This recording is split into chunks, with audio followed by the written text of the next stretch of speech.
නමෝ බුද්ධාය. අපගේ පරම පූජනීය ගුරු දේවෝත්තම පින්වත් ලොකු ස්වාමීන් වහන්සේටද নমස්කාර වේවා. නිදුක් නිරෝගී දීර්ඝායුෂ සම්පන්නිව සැලසේවා. සාදු සාදු සාදු. ශ්‍රද්ධාවන්ත පින්වත්නි, සංසාර චක්‍රයේ සිඳලෙන අසිරිමත් ධම්සක දහම් වැඩසටහන සමග ඔබ එකතු වෙලා සිටින්නේ. මේ දහම් වැඩසටහනින් සංසාර දුකින් නිදහස් වෙනු කැමැති, චතුරාර්ය සත්‍ය ධර්මය අවබෝධ කරනු කැමැති අයට උපකාරක දහම් කරුණු තමයි සිහි කරලා දෙන්නේ. අපි අවබෝධ කරන්ට කැමැත්තෙන් සිටින, සංසාර දුකින් නිදහස් වෙනු කැමැති සියලු දෙනාම අවබෝධ කළ යුතු චතුරාර්ය සත්‍ය ධර්මය. ඒ සඳහා භාග්‍යවතුන් වහන්සේ ආර්ය සත්‍ය විස්තර කරපු හැටි මේ දහම් වැඩසටහනින් ඔබ ඉගෙන ගන්න. අද මේ උතුම් දහම් වැඩසටහන විකාශනය කරවන්නට දායකත්වයෙන් දරන්නේ එක්සත් රාජධානියේ පදිංචි පින්වත් සුපේසල කෝවිද කන්නංගර පුතා සහ ඒ පුතාගේ දෙමව්පියන්. මේ පින්වතුන් තමයි අද භාග්‍ය සලසා ගන්න මේ ධර්ම දානීය ලෝකයට අහන්ට සැලැස්වීමට. ඉතින් පින්වත්නි, අපි මේ වෙනකොට ඒ උතුම් චතුරාර්ය සත්‍ය කිව්වේ දුක්ඛාර්ය සත්‍ය, සමුදයාර්ය සත්‍ය, මාර්ග නිරෝධාර්ය සත්‍ය, මාර්ගාර්ය සත්‍ය. දුක්ඛ ආර්ය සත්‍ය, දුක්ඛ සමුදයාර්ය සත්‍ය, දුක්ඛ නිරෝධාර්ය සත්‍ය, දුක්ඛ නිරෝධ ගාමිනී පටිපදාර්ය සත්‍ය. මේ ආර්ය සත්‍ය හතර තමයි අවබෝධ කළ යුතු ධර්මය. ඉතින් එයින් දුක්ඛාර්ය සත්‍ය කුමක්ද කියලා බුදුරජාණන් වහන්සේ දේශනා කළා.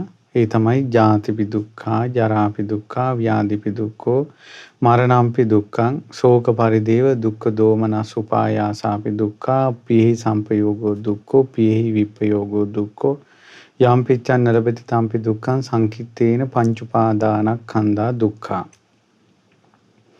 ඉපදීමත් දුකක්, ලෙඩවීමත් දුකක්, වයසට යෑමත් දුකක්, මරණයට පත්වීමත් දුකක්, ඒ වගේම ශෝක පරිදේව දුක්ඛ දෝමනස්ස උපායාස, අප්‍රිය සංපයෝග, අප්‍රියං හා එකතු වීම, ප්‍රියංගෙන් වෙන්වීම, කැමැති දේ නොලැබීමේ දුක, සමස්තයක් වශයෙන් ගත්තොත් පංච උපාදානස්කන්ධේම දුකයි. මේක තමයි දුක්ඛාර්ය සත්‍ය. එතකොට ඔය කියපු කරුණු කාරණා මේ වෙනකොට මීට කලින් වැඩසටහන් වලින් ඒ කරුණු කාරණා විස්තර කළා. දුක්ඛාර්ය සත්‍ය. මීට කලින් වැඩසටහනේ පංච උපාදානස්කන්ධේ සමස්තයක් වශයෙන් ගත්තොත් දුක පංච උපාදානස්කන්ධයයි කියන ඒ බුද්ධ වචනේ අපි ඉගෙන ගත්තා. පින්වතුනි, දුක්ඛාර්ය සත්‍ය අවබෝධ කරනු කැමති කෙනා පංච උපාදානස්කන්ධය තමයි අවබෝධ කරන්නේ. හේතුව පංච උපාදානස්කන්ධය තමයි අපි ගත්තොත් ජාති ජරා මරණ ගමුකෝ. ජරා මරණ වලට පත් වෙන්නේ පංච උපාදානස්කන්ධයෙන්. ඉපදෙන්නේ පංච උපාදානස්කන්ධය. ඊළඟට දිරන්නේ, ගෙවෙන්නේ පංච උපාදානස්කන්ධය. ලෙඩ වෙන්නේ පංච උපාදානස්කන්ධය. ඊළඟට මරණයට පත් වෙන්නේ පංච උපාදානස්කන්ධය. ශෝක වෙන්නේ, වැළපෙන්නේ, දුක් දුම්නස් විඳින්නේ පංච උපාදානස්කන්ධයක් අල්ලගෙන. අප්‍රියං හා එක්ුණා කියන්නේ පංච උපාදානස්කන්ධය.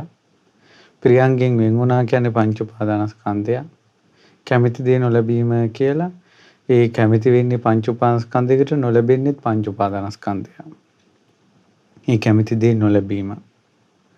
එතකොට මේ දුක ගැන කිව්වම මේ සමස්තයක් වශයෙන් එක එක වචන වලින් කිව්වට පංච උපාදානස්කන්ධය තමයි සමස්ත දුක. ඒ සමස්ත දුක පංච උපාදානස්කන්ධය. ඒ වගේම සත්‍ය සංයුත්තේ තියෙනවා දුක්ඛාර්ය සත්‍ය කියන්නේ කොමක්ද පින්වත් මහණෙනි? ඒ මේ ආයතන 6යි. කොමක්ද ඒ ආයතන 6? ඇස නම් වූ ආයතනය, කන නම් වූ ආයතනය, නාසය නම් වූ ආයතනය, දිව නම් වූ ආයතනය, කය නම් වූ ආයතනය, මනස නම් වූ ආයතනය.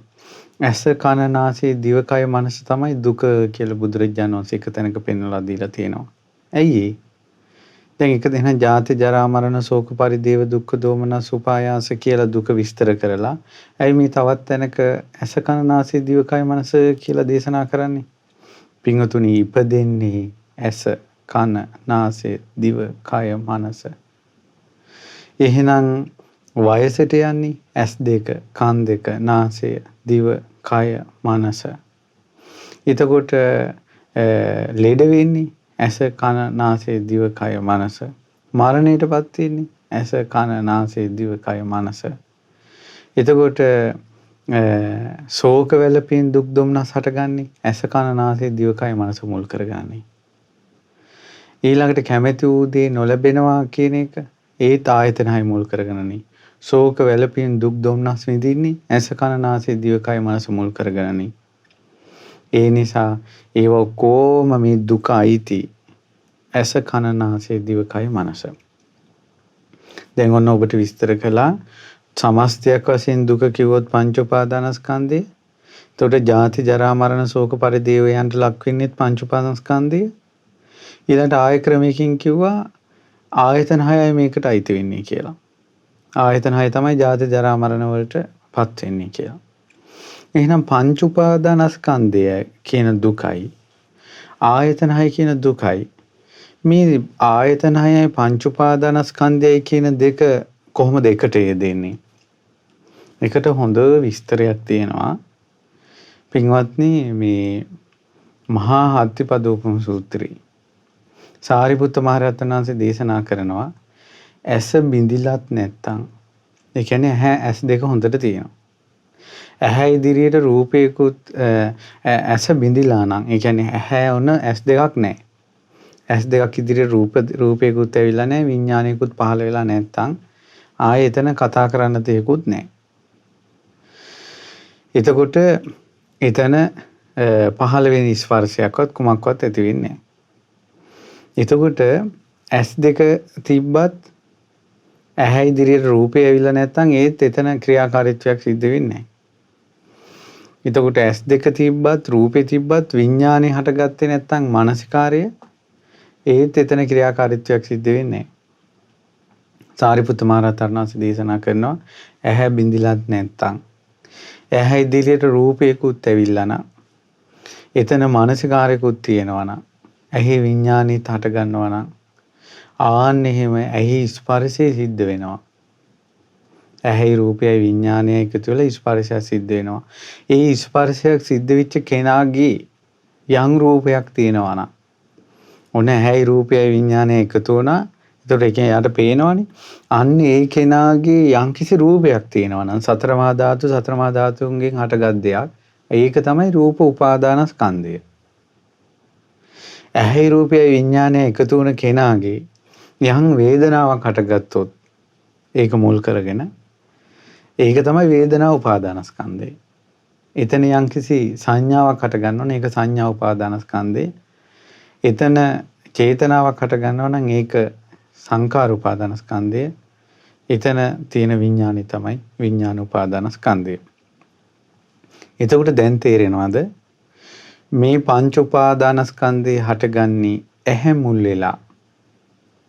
ඇහි පංච උපාදානස්කන්ධය තියෙනවා. කනට ශබ්දයක් කනත් බිඳිලා නැත්නම් කනට ශබ්දයකුත් ඇවිල්ලා නම් එතන විඥානිත ඇති වුණා නම් ආන්න එහෙම ස්පර්ශ වුණ කෙනාගේ රූපයක් තියෙනවා නම් ඒක රූප උපාදානස්කන්ධය. එහෙම එකතු වුණාට පස්සේ විඳීමක් හට ගන්නවා නම් ඒක වේදනා උපාදානස්කන්ධය. එතන හඳුනා ගැනීමක් තියෙනවා නම් ඒක සංඥා උපාදානස්කන්ධය. එතන චේතනාව පහළ වෙනවා නම් ඒක සංකාර උපාදානස්කන්ධය. එතන තියෙන විඥානේ විඥාන උපාදානස්කන්ධය. එතකොට ඇස කන නාසය දිව කය මනස තුලින් තමයි පංච උපාදානස්කන්ධය හටගන්නේ. එතකොට අපි මේක ආයතන 6 විදිහටත් නැත්නම් පංච උපාදානස්කන්ධය විදිහටත් වෙන් කරලා තියෙන්නේ අවබෝධ කිරීමේ පහසුව පිණිස. නැත්නම් මේ සමස්තයක් වශයෙන් දුක්ඛාරිය සත්‍යයට අයිති. ඒතකොට යම්කිසි කෙනෙක් ඇහි සත්‍ය ස්වභාවය අවබෝධ කරගන්නවා නම් එයා අවබෝධ කරන්නේ දුක කොමනෝ දුකක්ද? ජාති ජරා මරණ ශෝක පරිදේව දුක්ඛ දෝමනස් උපායාස සියල්ලම අවබෝධ කරනවා. අපි කිව්වොත් එහෙම අඹ ගෙඩි ගොඩාක් එකතු වෙලා හැදිලා තියෙන එක නැට් එක. ඒතකොට ඒ ඔක්කොම එක නැට්ටේ තියෙන්නේ. ඉතින් නැට්ටට ගහපු ගමන් අර ඔක්කොම බිම. ඒ වගේ තමයි ජාති ජරා මරණ ශෝක පරිදේව දුක්ඛ දෝමනස් උපායාස ප්‍රියංගෙන් වෙන්වීම අප්‍රියං හා එක්වීම කැමැති දේ නොලැබීම මේ සියලුම දුක් ඔක්කොම තියෙන පංච උපාස්කන්ධය මුල් කරගෙන. ඒතර පංච උපාස්කන්ධය අවබෝධ කළා කියලා කියන්නේ අර සියලුම දුක් අවබෝධ කළා. ඊළඟට මේ ඔක්කොම දුක් අන්දරාව තියෙන්නේ ඇස කන නාසය දිවකය මනසත් එක්ක. මේ ආයතන හයත් එක්ක. ඒකට ආයතන හය අවබෝධ කළා කියන්නේ සමස්ත දුක්ඛ කන්දේම අවබෝධ කළා. එහෙනම් පින්වතුනි ඔන්න අපි දුක්ඛාරිය සත්‍ය මේ වෙනකොට බුදුරජාණන් වහන්සේ දුක්ඛාරිය සත්‍ය වශයෙන් වදාළ ඒ සත්‍ය විභංග සූත්‍රයේ සාරිපුත්තයන් වහන්සේ වදාළ කොටසත් ඒ වගේම සතිපට්ඨාන සූත්‍රයේ භාග්‍යතුන් වහන්සේ වදාළ කොටසත් දුක්ඛාරිය සත්‍ය වශයෙන් අපි ඉගෙන ගත්තා. දැන් මේ වෙනකොට වැඩසටහන් 15කින් අපි මේ දුක්ඛාරිය සත්‍යම ඉගෙන ගත්තා. එක ආර්ය සත්‍යයක්. එතකොට ඔබ කල්පනා කරන්න ඕන මෙච්චර මේක විස්තර කළා. එතකොට මේ දුක්ඛාරිය සත්‍යයේ කොටස් ටික මතක තියාගෙන ඉන්න ඕන.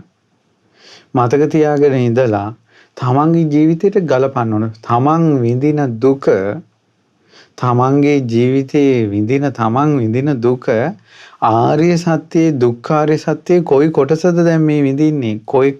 ඒ දුක්ඛාරිය සත්‍යයේ කුමක්ද මේ මා විඳින්නේ කියලා ඒ තමන් විඳින දුක ආර්ය සත්‍යයට ගලපලා බැලීමේ ඥාණය ඒකාන්තයෙන් ඇති වුණොත් අන්‍යා සම්මා දිට්ඨියටපත් වෙනවා.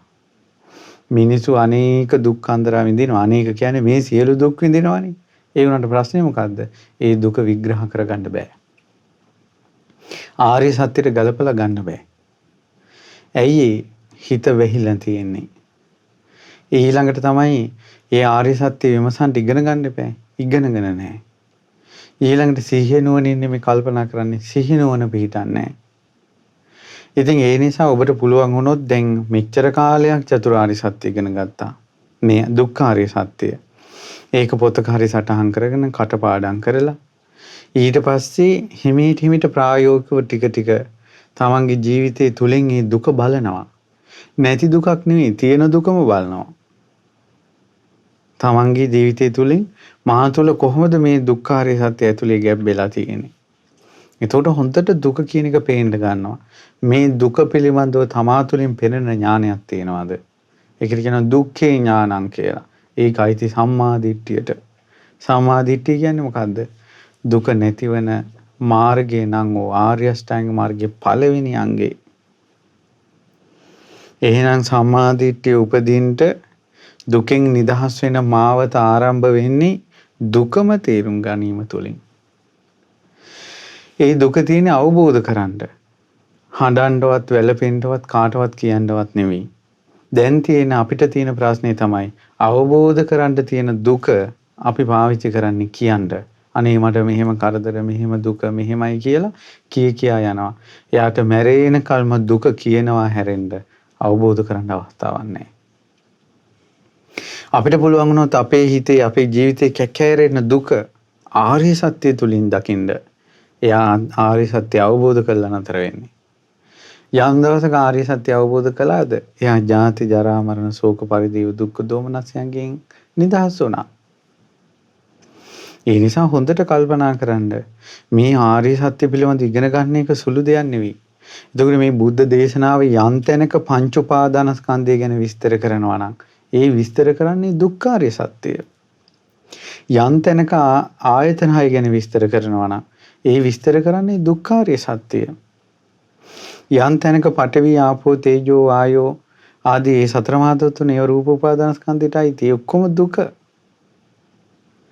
යම් තැනක රූප ශබ්ද ගන්ධ රස ආදී මේ ආයතන හයට සම්බන්ධ දේවල් විස්තර කරනවා නම් දුක්ඛාරිය සත්‍යය. ඒ යම් තැනක ජාති ජරා මරණ ශෝක පරිදේව ගැන විස්තර කරනවා නම් ඒ ඔක්කොම දුක්ඛාරිය සත්‍යය. එතකොට මේ කරුණු ටික අපි ඉගෙනගෙන තියන්න ඕනේ. දැන් ඔබ සද්ධා රූපවාහිනිය තුලිනුත් ලක්විර ගුවන් විදුලිය තුලිනුත් ඔබ ගොඩාක් ධර්ම ඉගෙන ගන්නවා. එතකොට ඔබ ඉගෙන ගන්න සූත්‍ර දේශනාවල විස්තර කරන දේ තමයි මේ ආර්ය සත්‍යය. එතකොට මේ ආර්ය සත්‍යය තේරුම් ගන්න ඔබට මූලික වශයෙන් ආර්ය සත්‍යය තේරුම් ගන්න ඔබට මූලික වශයෙන් මේ දැනුම තියෙනවා නම් ගොඩාක් වටිනවා. ගොඩාක් සූත්‍ර දේශනා තේරෙන්න ගන්නවා. අවබෝධයක් කරා හිත යොමවන්න පහසු වෙනවා. ඉතින් ඒ නිසා අපගේ භාග්‍යවත් අරහත් සම්මා සම්බුදුරජාණන් වහන්සේ අනුකම්පාවෙන්ම ලෝකෙට බුදු කෙනෙක්ම පහළ වෙලා තමයි දුක නම් වූ ආර්ය සත්‍ය දේශනා කළේ. ඉපදීමද දුකකි, වයසට යෑමද දුකකි, ලෙඩවීමද දුකකි, මරණයට පත්වීමද දුකකි, ශෝක පරිදේව දුක්ඛ දෝමනස් උපායාස මේ සියල්ලම දුකකි.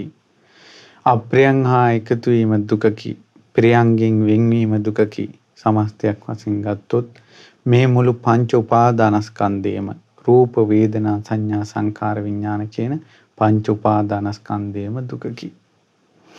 එතකොට ඔබ විමසන් ඔය සියල්ල ඔබ හොඳට ධාරණය කරගෙන විමසලා ඔබ දැන් ඒ දුක අපි මේ මොහොතේ අපිට මේ ජීවිතේම අවබෝධ කරගන්න දෙපේ.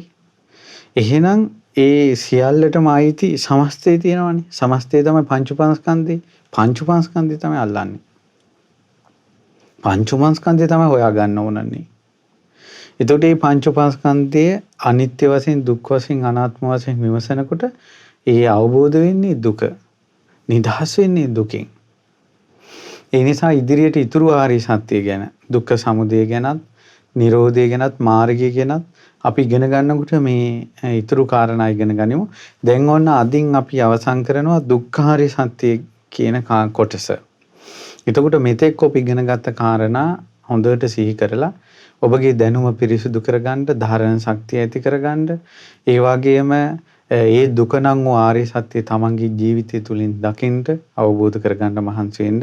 ඒ සඳහා ඔබට වාග්ය ලැබේවා කියලා අපි සිත ප්‍රාර්ථනා කරනවා. ඉතින් අද දවසේ සංසාර චක්‍රයේ සිඳලන අසිරිමත් දංශක දහම් වැඩසටහන සඳහා දායකත්වයේ දරුවේ එක්සත් රාජධානියේ පදිංචි පින්වත් සුපේසල කෝවිද කන්නංගර පුතා සහ එම දෙමව්පියන් විසින්. ඉතින් මේ පින්වතුන්ටත් ඒ වගේම පින්වත් මේ පවුලේ සියලු දෙනා විශාල භාග්යක් පිනක් අද දවසේ රැස් කරගත්තේ. ඒ පින් සියලු දෙවියෝ අනුමෝදන් වෙලා මේ පින්වතුන් සියලු දෙනා ආරක්ෂා කරත්වා කියලා අපි දෙවිවරුන්ට පින් දෙනවා. ඒ වගේම මීට වසර 11කට පෙර මිය පරලෝ ගිය සිරිල් වංශාධිපති සීයාට සහ මීට වසර 4කට පෙර මිය පරලෝ ගිය බී.එල්. කල්යාණී ආච්චිට මේ පින් අනුමෝදන් වෙත්වා. ඒ සියලු දෙනා මිය පරලෝ ගිය මේ පින් බලෙන් පරලෝ සැපයටපත් වේවා කියලා පින් පමුණවනවා. ඒ වගේම පරම පූජනීය ගුරු දේවෝත්තම පින්වත් ලොකු ස්වාමීන් වහන්සේටත්, ගරුතර මහා සංඝ රත්නයටත්, අනගාരികා මෑණිවරුන්ටත්, පැවිදි අපේක්ෂක දූපතුන්ටත් මේ පින් බලෙන් ධර්ම අවබෝධයම සැලසේවා. සුජීවත්ව සිටින ඇල්බර්ට් කන්නංගර සීයාට, සෝමාවතී පතිරණ ආච්චිට කායික මානසික නිදුක් නිරෝගී සුවපත් භාවය පිණිස මේ පින් අනුමෝදන් වෙත්වා. ඒ වගේම ලොකු අම්මාට, මහප්පාට, ලොකු නැන්දාට, කපිල මාමාට, ඥාති හිත මිතුරන්ට දායකත්වයේ දරූ සුපේසල කෝවිද කන්නංගර පුතාට, ඒ පුතාගේ දෙමව්පියන්ට මේ පින් අනුමෝදන් වෙත්වා. ඒ වගේම ඒ සියලු දෙනා නිදුක් වේවා, නිරෝගී වේවා, සුවපත් වේවා. එක්සත් රාජධානියේ මහමෙවුනා භාවනා අසපුවල බොහෝ කාලයක් වැඩ සිටි පින්වත් ස්වාමීන් වහන්සේලාට, අනගාരികා මෑණියන් වහන්සේලාට මේ පින් අනුමෝදන් වේවා. කලණ මිතුරු සියලු දෙනාට ඔබ අපි කාටත් මේ පින් අනුමෝදන් වී මේ මෙතුවක් කල් අපි කතා කළේ බුද්ධ වචනේ උතුම් දුක්ඛාරිය සත්‍ය අවබෝධ කරගෙන සසර දුකින් නිදහස් වෙන්න භාග්‍ය ලැබේවා. දුකින් නිදහස් වේවා. තිරුවන් සරණයි. නමෝ බුද්ධාය. මෙවැනි වටිනා ධර්මදේශනා නැරඹීමට ශ්‍රද්ධා YouTube චැනලය සබ්ස්ක්‍රයිබ් කර සීනුව ලකුණ ඔබන්න.